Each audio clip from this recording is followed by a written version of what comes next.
Everyone, we're just about to get started, but I just want to first say that you can turn on the subtitle, closed caption subtitle option for instructions on how to do that. Please check out the chat. So now let's get started. My name is Mohamed Abubakr. I'm the co-founder and president of the African Middle Eastern Leadership Project, or AMEL for short. And I'm here with Megan Hallahan, AMEL's Executive Director, and Mr. Omar Alawad, our Sudan Program Manager. Please take it away, guys. Thank you so much, Mohamed, and welcome everyone. I just wanted to start off with a few words about why AMEL has convened this forum. And it really comes down to AMEL's reason for being, which is to fill critical gaps, especially at the intersection between the international community and African and Middle Eastern civil society. And with the really catastrophic humanitarian situation in Sudan after 10 months of war, and it's getting worse by the minute, we felt really compelled to do whatever it was we could to try to make an impact. So we're taking our usual approach. We're leveraging technology. We're consulting with civil society and learning from and building on others' efforts instead of duplicating them. But we also brought you here today because we see a really unique window of opportunity to put local young people in the driver's seat of responding to their community's needs. We've heard about this in virtually every international summit and campaign and agenda over the last decade plus about putting this emphasis on the need to empower local young people. And right now we see perhaps the best chance we'll ever see to actually finally make that a reality. Young ERR volunteers are putting their lives on the line so that people in their neighborhood and wider areas can have food and other basic necessities in this time of humanitarian catastrophe. And this is public service really in the truest sense of the words. But this really admirable and fierce commitment to public service was not at all surprising to us at AMEL. To us, this is just the most recent example, the most recent embodiment of the remarkable spirit of Sudanese civil society that has been moving mountains for the last several years. Yes, thank you, Megan. When we say anything about Sudan, please understand that Sudan is an extremely young country with 70% plus under the age of 36. AMEL has been working with many of these young people all across Sudan as we've been implementing the Sudan Democracy Action Project since 2020. We've consulted and we've listened to them, explaining their needs and aspirations, and we've worked to train and empower thousands of them, while at the same time working to and educate makers at various regional and international levels about Sudan, its human rights and democracy landscape. So, AMEL is really an organization with one leg on the front lines and the other leg in the international community. And that's what brought us here today, to try to use this unique positioning to do our part to help as a convener, facilitator, and innovator. We are not a humanitarian organization, so we won't pretend to have expertise in that, but we do know that there is an abundance of young people already performing humanitarian miracles, and that with our support, they can bring even more positive change during this crisis and well beyond it. With youth in Sudan currently at the front lines, delivering humanitarian assistance to millions of Sudanese, and with the needs growing exponentially as the lean season sets in, our focus in this forum will be to figure out what more can we do in order to further support them? Indeed. And today we'll be trying to accomplish a lot in little time. So we're trying to be very strategic about our timing here and to move really quickly through this intro and have a few speakers to inspire us, and then really get into breakout rooms to start getting to the work that needs to be done. So let me just share my screen here and walk us through just a few of our intro slides, and then we will get right to the speakers. So bear with me as I share my screen here.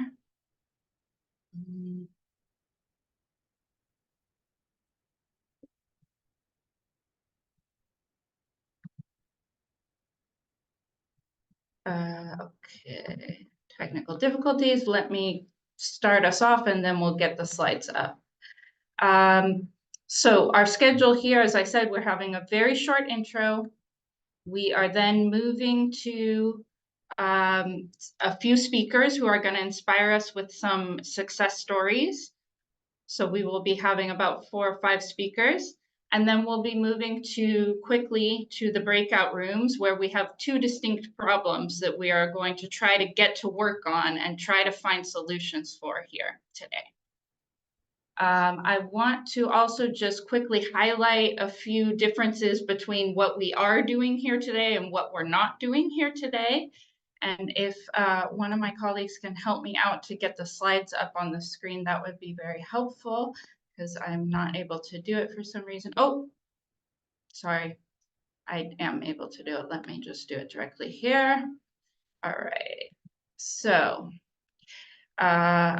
this just gives us a quick visual about what we are doing here today versus not, because we're not able to do much in the limited time we have here today. And I want to just emphasize what we're not doing.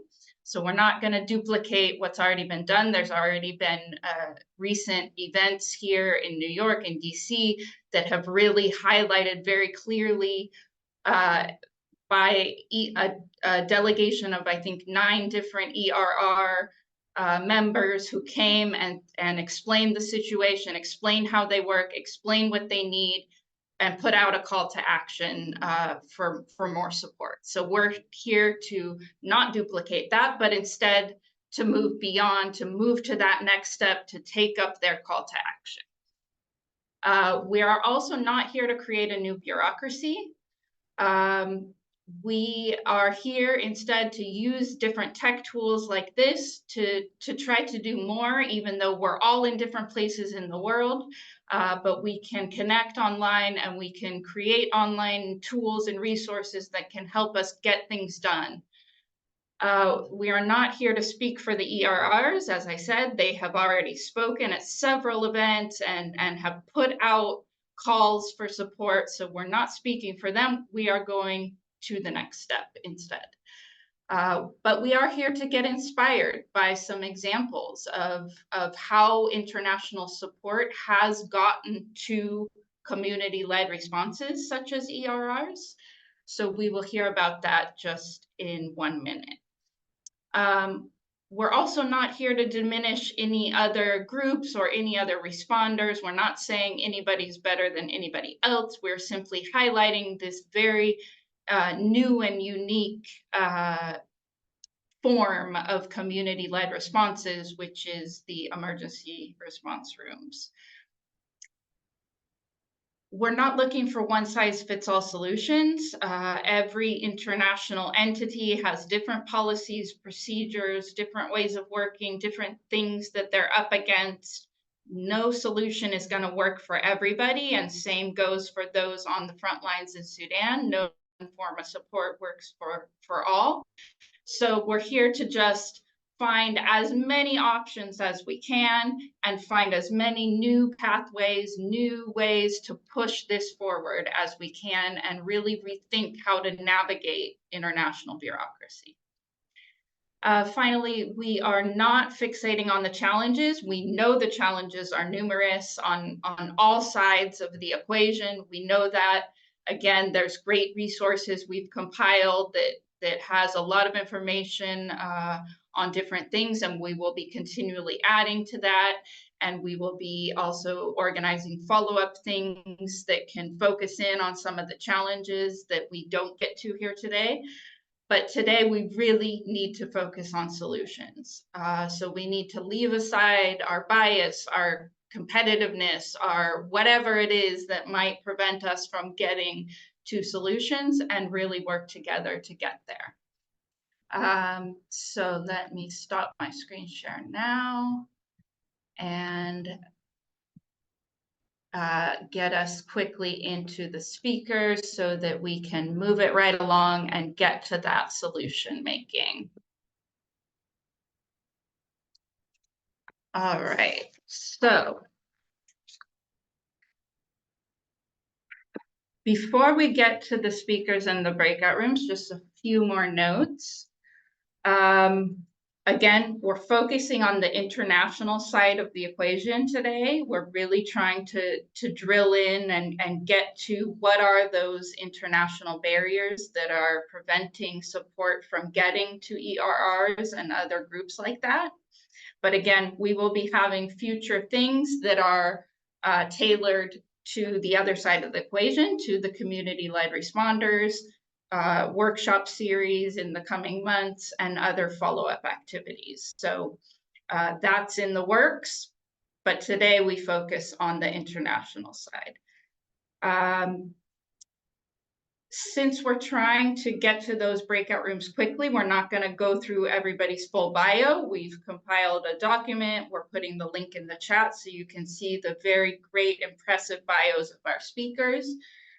And we've also included in the chat this link to this resource document that we've compiled that, again, is a work in progress. It's continually going to be added to. It is not comprehensive yet, but it gives you some good links to information on the situation in Sudan, on how ERRs work, and other useful information that we're not going into in detail here today.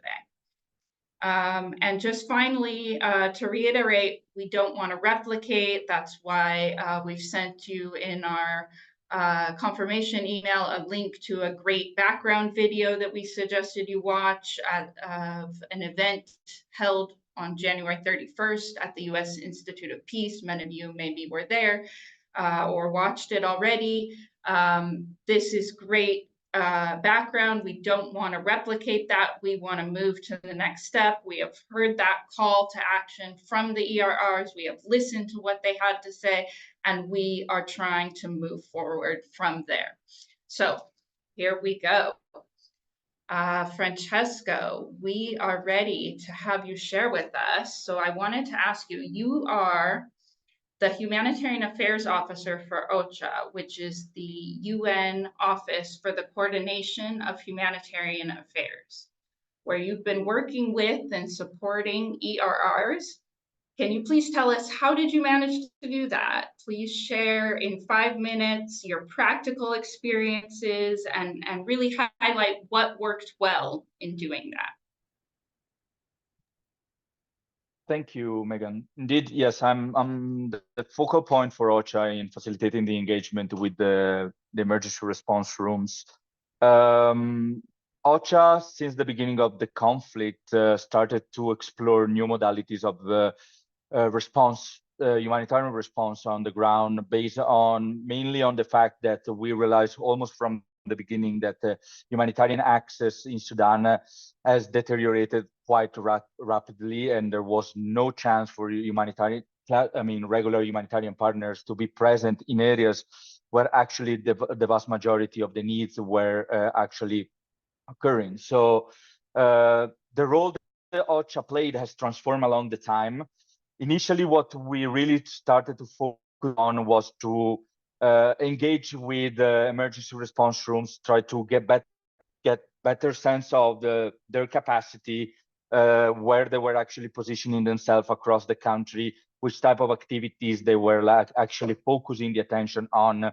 And following this kind of like a first assessment that occurred in the first few months, we focused the attention mostly at the beginning in trying to facilitate engagement between these actors and international partners, UN agencies, but also international NGOs, with intention not really of trying to use their kind of capacity to address our way or our modalities of working, but rather actually trying to flip a little bit the approach, and for the first time trying to really support civil society actors and grassroots organizations in what they were doing, addressing and providing our capacity, our knowledge, and also our financial resources in order to allow them to continue to do the work that they were already doing from the beginning of the conflict. So the first part of our work as OCHA, which has resulted to be very successful, because I believe that if today we are talking about that, is also because the engagement has drastically increased, and working with these actors, which at the beginning has been quite, I would say, an underground approach that very few organizations were actually doing, and was very, I would say, and some organizations were almost scared to even talk about it. Nowadays has become a very open discussion that has reached huge forums, as you mentioned before, like in Cairo, in the US, and there will be further discussion in the future in other forums as well.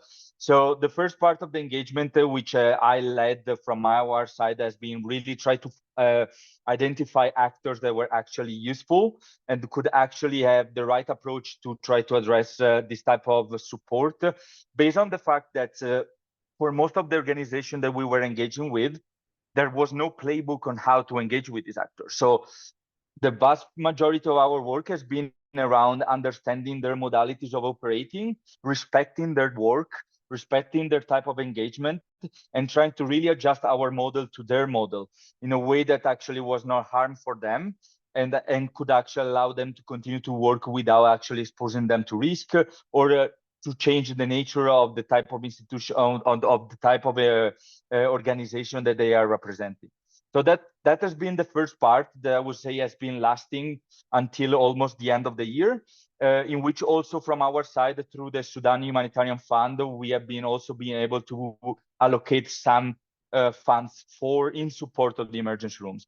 The second part now of our kind of engagement, which is where we are actually focusing now, based on the fact that nowadays a lot of organizations are openly already engaging with the ERRs, so that type of exercise is not needed anymore.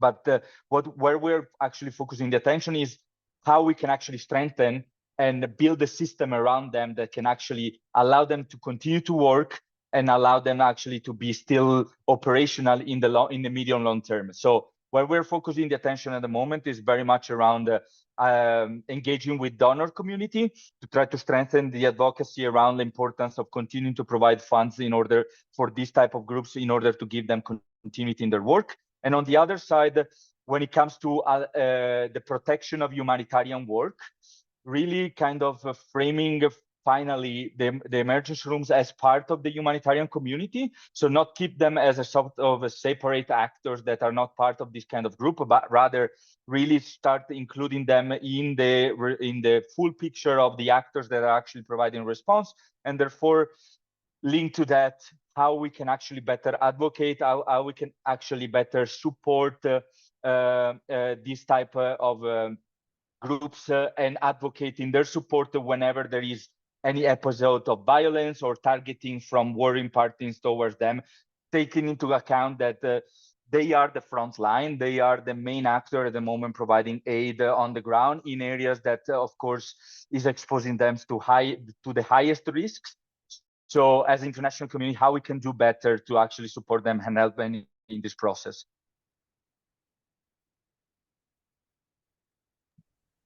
Fantastic. Thank you so much, Francesco. That was really helpful to hear about how it began and how it's been evolving, how the international community can better support ERRs. We'd like to now turn to Margo, who is the Emergency Protection Specialist for Sudan at the Danish Refugee Council. And we'd like to ask you, Margo, to share with us in 5 minutes how DRC was able to figure out new and different methodologies for supporting ERRs, including cash transfers, as well as emergency partnership agreements. And thank you, Megan. Thanks, everyone. She said, my name is Margo, Director, Emergency Protection Specialist with Danish Refugee Council. A lot of what Francesco already mentioned is in line with what we've been doing. He was actually one of the main links who got DRC involved with the emergency response rooms back in July, end of July, August. That's when we first started to partner a bit more, learn more about what the ERR is doing, how it complements some of the work that we do at Danish Refugee Council, looking at kind of support needs that they would have, and perhaps like technical capacity building, funds, things like that. So from that point, we were able to shift to, in October of, say, last year, DRC was able to start putting in cash transfers for emergency self-relocations, basically evacuations. This was done on at that point, given that, as Francesco rightly said, this is very new for us to do. But luckily, we have a really great team, our country director, Petros, and our emergency coordinator, Manfredi, very supportive and driven in spearheading this with OCHA and with the ERRs in helping us to provide this more technical and financial support. So at the beginning of October, that's when we started being able to fund some of these relocations. As I said, it was on a case-by-case basis. Now it's moved into a different modality. Though also to stress is DRC provided the technical, and this is what we do, the technical and financial support. And by technical, that's more around maybe like risk assessments, referrals, some case management, GBV, because when we had done an initial overview and conversation with the ERRs, it was very much about looking at where they might need support with, compared to what we do, and seeing how we could match it. So some of that technical work has been incorporated. But as we stand now, we have helped support the relocation of 46 Sudanese individuals, 29 females, 17 males, 8 Eritrean refugees, 5 males, 5 females, and 3 males. That is, while yes, DRC provided the funds for it, that was solely the work of the ERRs. It's as Francesco already said, we've merely provided the extra support, especially the funding, to enable them to already do the work that they've been doing since the start of things, and even before it. It was merely taking also DRC's approach on community-based protection. To really, it's just a marriage of the two. I mean, we're seeing a community, grassroots organization doing work that, frankly, it's better than what we do, even in sometimes before the war, and in other agencies. I think there's a lot really to learn from the ERRs, to see what they're doing, what kind of extra areas we can lift up with, and as Francesco said, really bring it forward on a larger scale through financial and technical support. So right now, where that's landed us is we have a new project that, despite several delays, has finally gotten off and launched. First round of transfers have gone through. This will be to support more emergency self-relocations for like the highest of high-risk cases. Also communal, supporting food provision for communal kitchens, which is obviously desperately needed. Safe spaces for women and children, some infrastructure rehabilitation. We're looking to potentially another project that would provide even more funding for some of these activities. I can't really get into it too much right now, but it's something that's been in the works for a while, and it's really been, I'd feel probably one of the truest sense of like a partnership that we've had in a while. It was much more about being led from the perspective of the ERRs, what they were doing, how we can support it in tandem. So that's kind of where we've landed with that. And also, again, like the ability to be more adaptive and flexible with our funding in a time where kind of the more bureaucratic impediments needed to be shifted. Yes, the internal bureaucratic issues can still be a problem.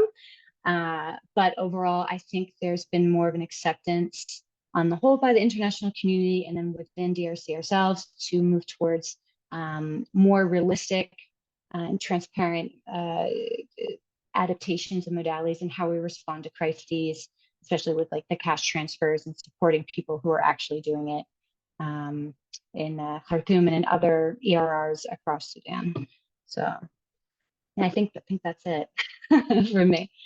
Yeah. That was really great. Thank you. Thank you very much, Margo. Oh, thanks. I really liked your point with to start maybe as a kickoff, to start with small funds and then build on that to more sustainable partnerships with the ARR. So that's really a great point.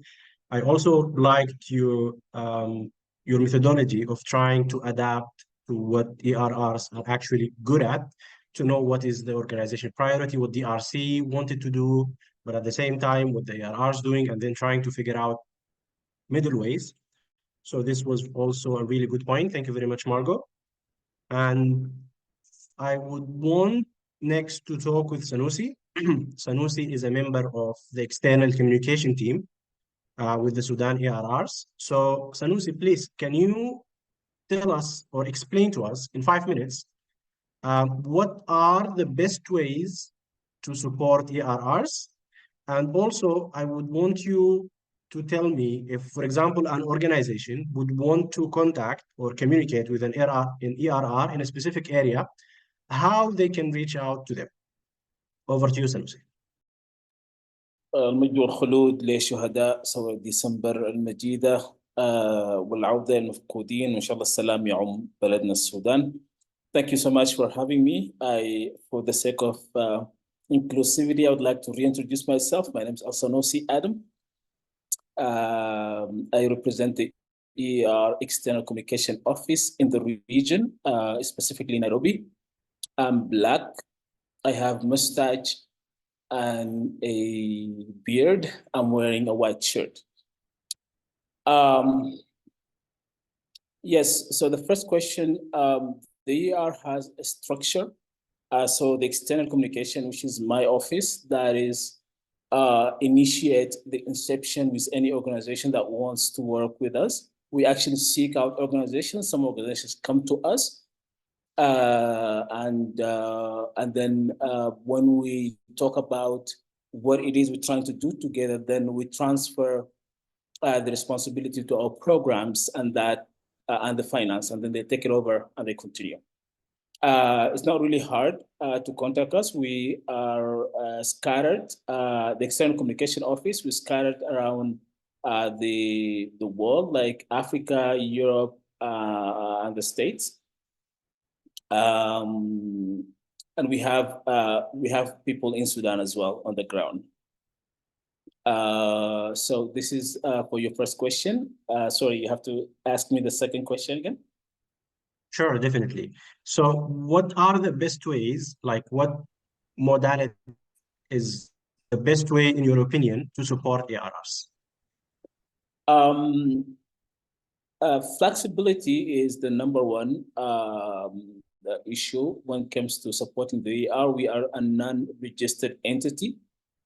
So having a unified way of applying for funding and reporting it, that would really help us a lot with our partner organization. Like what we're doing right now with our partners is actually working, but it could be improved by unifying the application methodology and the reporting methodology so that it will be easier for our people on the ground. And of course, we always need funding, money, in-kind donation. For example, right now we are at the verge of an imminent famine.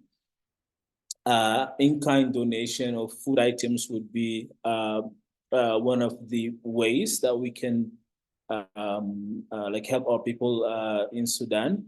but failing that, it's always funding and money, and our people on the ground, they know how to liquidate that and get the necessary food items that they need to support the people on the ground.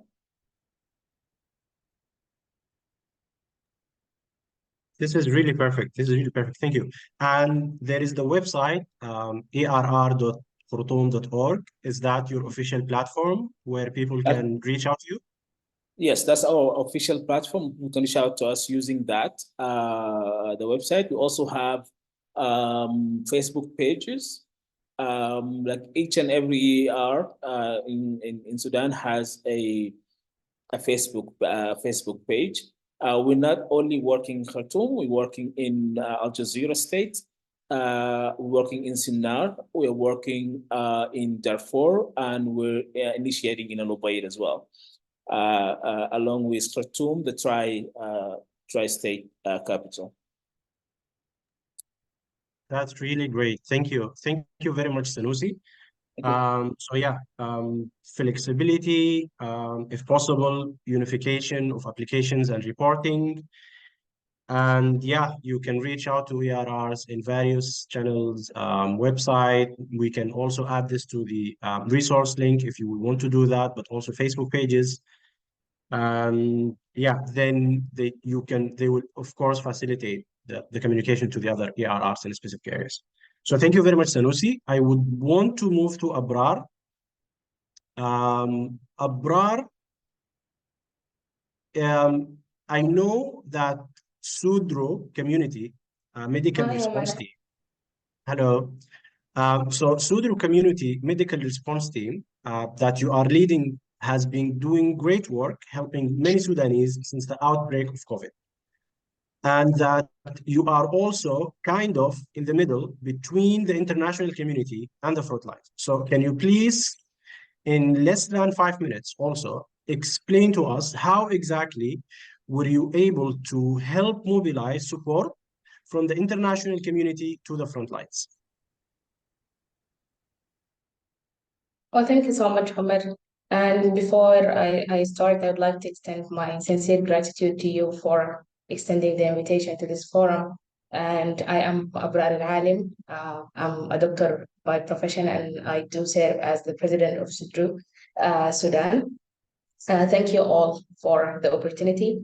And before I start answering the questions and presenting, I would like to declare that we have no conflict of interest in this presentation.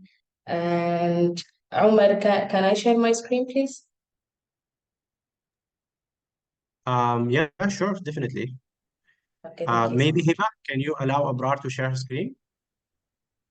Just please try to be very concise, Abrar. We have about 5 minutes. Yep, I'll try to do that. Thank you.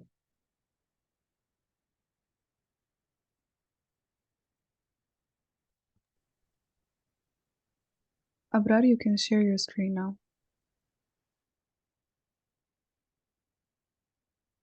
Okay, thank you.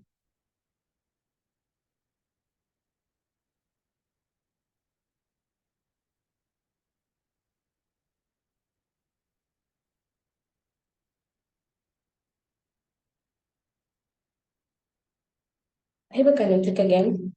I don't think it's possible. It's not working. Yes, it is. I have made you a co-host. Okay.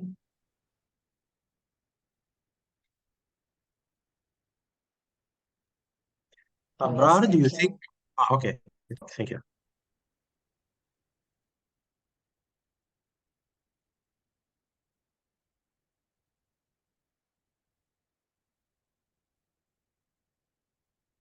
Is my presentation clear? Yes, we can see that.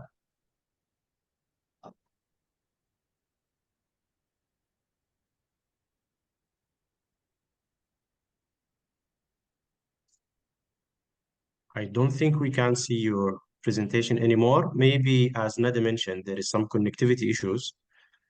So, Abrar, why don't you just walk us I through? think, yeah, I'll go ahead with that. I'll We just can go add ahead the with that, yeah. presentation to the resources. Yeah, it's fine.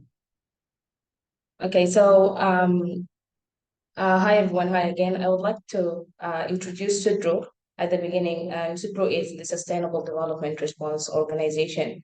We have established SuDRO in 2020 to achieve a goal of building sustainable communities through smart partnership, knowledge exchange, and capacity building, and adaptable interventions, as well as community active participation.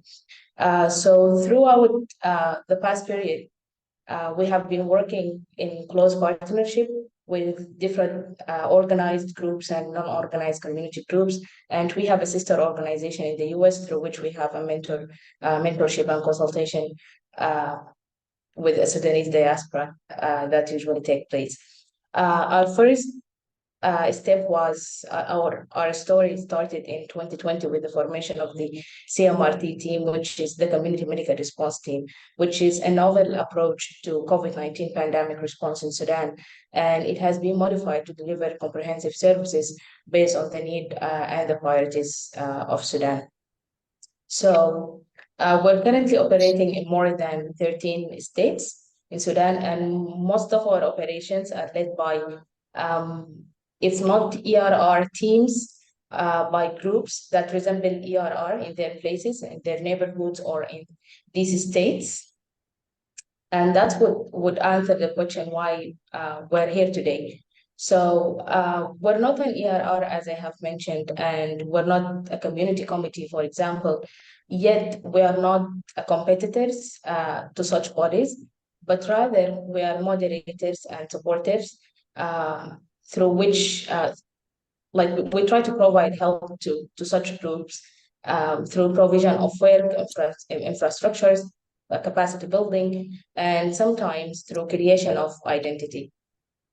Through our work, we work hand with ERR and resistant committees and other community organized groups and non-organized groups, as I have mentioned, because we believe that coming together is more impactful in the case of Sudan, as you all know, and because we have faced some challenges that maybe today the ERR, the people in the ERR are actually facing.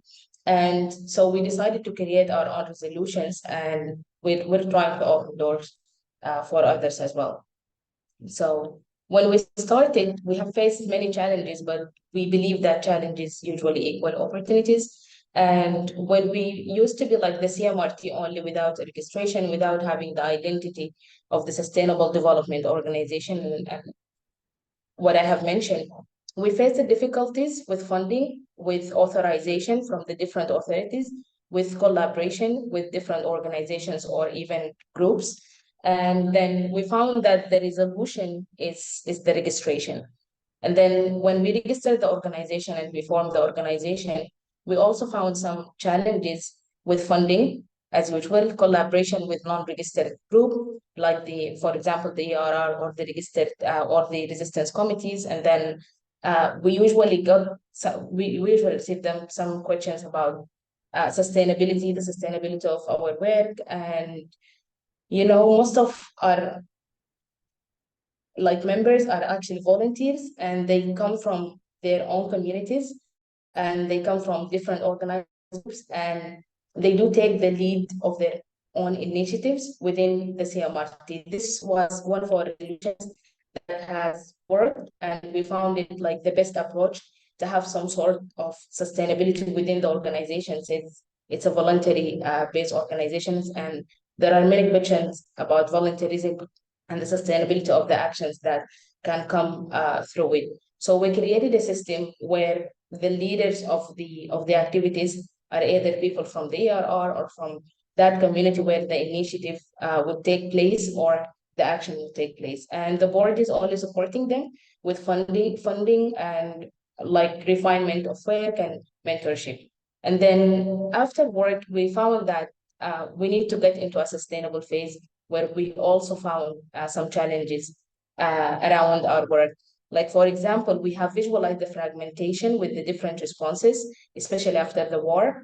The limitation of funding is still there, and the instability of the interventions that we usually lead. So we decided to create some sort of a platform where we have all the collaborators that we work with coming together in one project or in one action or in one response. And then we stick to a common goal, which is having, for example, a comprehensive community service or a comprehensive health service, especially after the war. And then we generated evidences, different evidences around that, to tell the people and the supporters and the donors that yes, we have the capacity to deliver.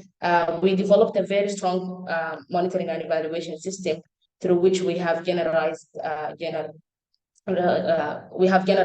reliable evidence, and this evidence was extended to support the different committees and the different unorganized groups, because usually they do lack that reliability, but we kind of back them and we got their back with such collaborations.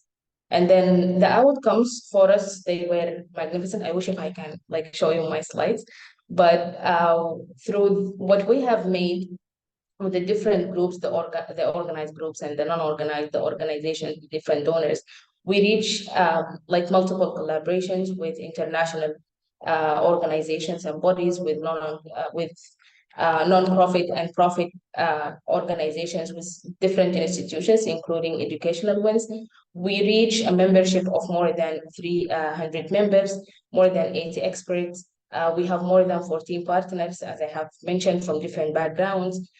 We have a platform that has more than 13,000 members from different backgrounds. They serve in different aspects and different areas within their communities. And we have reached out after the war. We serve mainly as most of our services are around health, whether it's clinical or medical service or community health or public health service. We reach more than 20,000 patients since the war has started, and we were able to raise fund more than like 120,000 USD, and it was distributed among the different partners, the different collaborators, and the different groups that we are working with. And we do see that the resolution and the way forward is usually in understanding the complexity and the simplicity of Sudan at the same time, in creation of a room for flexibility and more focus around the purpose. And because sometimes in some situations, like the purpose have zero tolerance to any concerns or any bureaucracy or anything else, such as, and the war, I think it's a great example for that. And coming together as possible, because we know different people have different concerns and different agenda, but at the end of the day, when it comes to humanitarian action, there is always a common goal and action. And also openness to diversity and differences in work and operations, and to develop development of more reliable M&E and governance systems. And this is not only for the current situation, but it can be like something exemplary and more reliable for future actions as well. And this is pretty much it. Thank you so much. Wonderful. Thank you so much, Abrar, for highlighting your work with the ERRs and other community groups and the importance of working together and not competing with each other. This was really important. Thank you. And we'd like to now hear from your colleague, Nada, who's a professor and assistant dean at the University of Nebraska. Nada, can you please share with us in just a few minutes what in very practical terms has worked well in terms of getting support from the US over to Abrar and these different community-led responses? Thank you so much, Megan. And I really would like to thank AMEL for creating this space for solution, because we have been talking about this forever. It seems like we just run into these vicious circles. I would also like to thank CORE for their support of CMRT and SuDRO in Sudan, because that was one of the major highlights that Abrar mentioned, a major partnership that really helped kind of launch our work after the war. In terms of how this worked from the beginning, is that really was a partnership between Sudanese diaspora and people who care about Sudan, non-Sudanese, as well as those who are on the ground.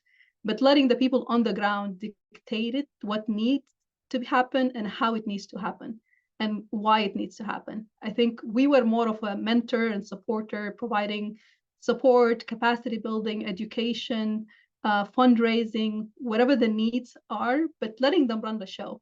And in my opinion, we trusted these youths to topple a 30-year dictatorship. We should trust them to be able to manage the humanitarian crisis in Sudan. They succeeded in doing something that was unimaginable. None of us could see that happen. And I really love what Alsanosi said there, because it was simple. It is really simple. It's still simple. To get hold of the ERR is not a dilemma. They're there, they're available, they're everywhere. You just need to go to Twitter or Facebook or go to the platform and you're able to reach them. Same with the CMRT. They're everywhere, they're on Facebook, etc. So there's no excuse. I think what Abrar said there is that the purpose has zero tolerance to bureaucracy and to excuses. This summarizes everything that I wanted to say, because I am so disappointed being a US citizen, so disappointed in the fact that my home country is not supported and that the excuses that are given are so lame to the point that they're shameful to even transfer to the people back in Sudan. When they ask me, I mean, one of my, I call them students, but they're not really students, but one of my team leaders in Niala emailed me yesterday and said, or texted me on WhatsApp yesterday and said, why can't you guys get us funding from these other organizations? They're not able to get here to Niala. We have a clinic, we have a weekly clinic that we have been running, but we're running out of medications. And every time we ask you, you guys are short on funding, so you're sending us very little money. Why can't you ask them to just give us the money? We are here, we're able to do this work. And I said, exactly, right? I cannot answer that question. I really can't answer it because I know what you guys are doing. I see the pictures, I see the reports. One clinic serves 200 patients a day, yet we're not able to get this funding and support for people on the ground because of just lame excuses, in my opinion. So I'm going to be very unapologetic in the way that I'm going to say this, unfortunately, because I want people to be uncomfortable. Because if you're not uncomfortable, there are 700,000 kids facing starvation and death right now in Sudan because we're not able to get this support there. Then you should really question if this work is the right work for you, because this is a space for being so uncomfortable with what's happening right now in Sudan, because it brings heartache to anyone who cares about what's happening. So I'll leave it at that. And I hope this kind of gets us to a place where we can brainstorm solutions. Yeah, absolutely. Absolutely. Thank you, Nada, for that call to action and reminder of really why we're all here and what needs to be done. So thank you to you. Thank you to all of our inspiring speakers for all of the insight that they've shared with us. And now it's time to roll up our sleeves, get to work. Let's take these next steps to figure out some new pathways forward, some better pathways to work together. And as you do that, we're going to be preparing these breakout rooms for you. As you go into your breakout rooms, we really want you to think about this bigger picture and also this longer term picture. Because the way we see it, these young community responders are the very future of Sudan. Whatever support we are able to get to them now is really an investment in the country, not only in its future leadership and future public servants and civic actors, but also its very human capital, social fabric, community resilience. These investments that we make now are going to pay dividends for years and years and decades to come. So it is worth doing the uncomfortable work, the hard work. It's going to take, as you've heard, individuals who are so committed to making this happen that they push it through their organizations. That's the reality of the system we have. It won't work on its own. We have to have people who push it forward and make it happen within their respective organizations.